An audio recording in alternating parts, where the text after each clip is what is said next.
part 4 na to at nabuksan ko na to. Tingnan natin.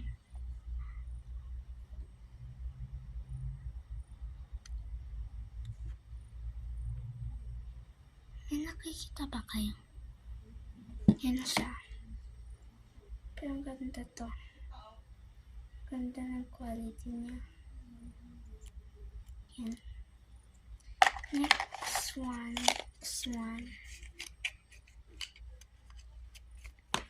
Ang ganda talaga yung binibigay. Short na to. Short lang to kasi tapos na tayo. Wala na. So, keychain na naman. Hindi ko alam. Baka naman yellow na. Ano ito? Parang pinuntan ata.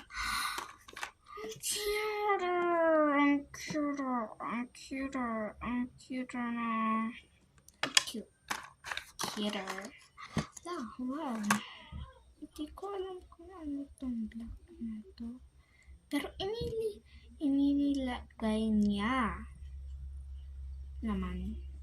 So, ito blank lang para nasusulatan. Kaya pala may marker.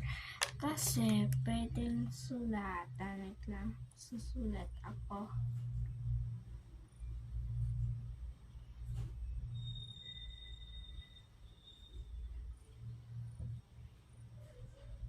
Yan.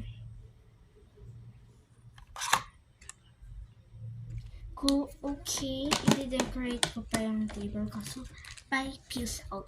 I-update ko na lang mamaya kung tapos na yung wall niya. Yan ko lang ng isa. Parang ganun. Tapos, dito na ganito. Ay, tangina. Dito. Dito. Bye, guys.